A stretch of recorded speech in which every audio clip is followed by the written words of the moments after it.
Herkese merhaba. Bugün tüm zamanların en çok sevilen trendlerinden Dark Moody'den bahsedeceğim. Dark Moody nedir? Nasıl uygulanır? Gerekli ekipmanlar nelerdir bu trendi uygulamak için? Bunlardan söz edeceğim. Dark Moody adından da anlaşılacağı gibi karamsar, biraz böyle karanlık ruh halini yansıtan fotoğraflar. Yani yemek fotoğrafçılığında aslında çok böyle tezatmış gibi görünüyor ama aslında çok etkili, çok vurucu bir noktaya getiriyor yemek fotoğraflarını. Biraz böyle kuzey esintili fotoğraflar bunlar. İşte Ruslardan geliyor, Norveç'ten geliyor. Kuzey ülkelerindeki fotoğraf trendinden etkileniyor birçok fotoğrafçı da.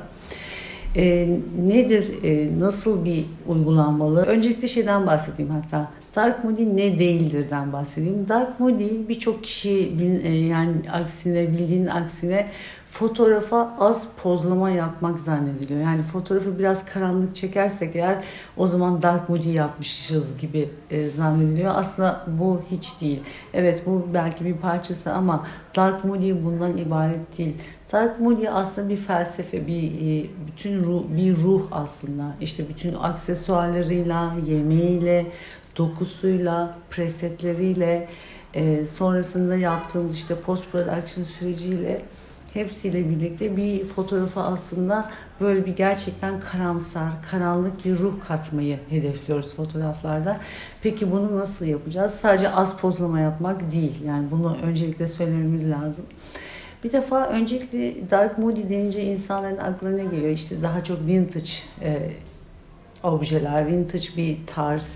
Daha çok işte eski sürahiler, tabakların olduğu, eski tip kıyafetlerin olduğu böyle bir konsept geliyor. Doğru, evet bunların hepsi bir arada olduğunda ancak anlamlı bir bütünlük kazanıyor fotoğraf.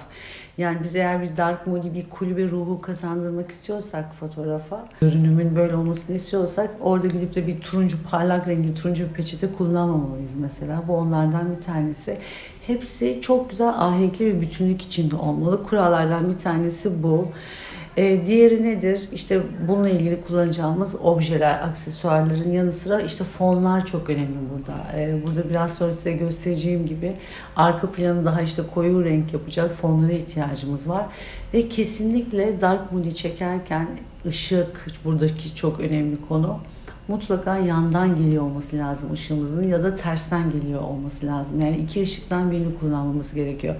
Burada çift ışık ya da cephe ışığı ile birlikte eğer yanal ışık kullanırsak bütün o istediğimiz etkiyi yaratacak olan gölgeleri tamamen yok etmiş oluruz. Bu da Dark Moody'nin ruhuna gölge düşüren bir yaklaşım olur.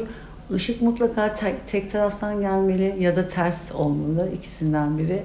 O dramatik etkiyi vurgulamak için buna ihtiyacımız var.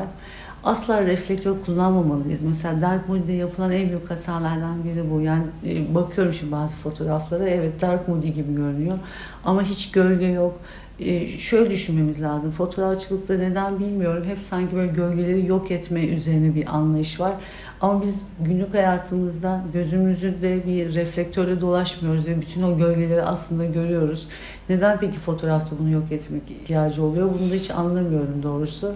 Dark Moody'de en çok dikkat etmemiz gereken şeylerden bir tanesi kesinlikle bu. Gölgeli olmalı fotoğraflarımız.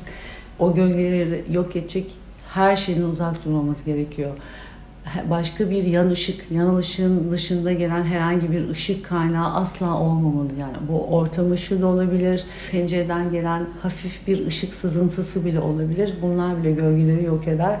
Sadece ve sadece tek taraftan gelen yanal gün ışığı kullanıyoruz. Diğer taraf dramatik etkiyi kuvvetlendirmek istersek eğer siyah belki bir fon kullanabiliriz burada. Belki de hiç gerek kalmayabilir.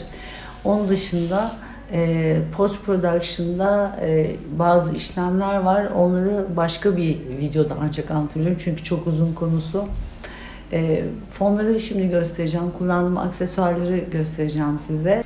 Benim Dark Moody fotoğraf ve videolarda en çok kullandığım fon, burada görmüş olduğunuz siyah fonu kullanıyorum.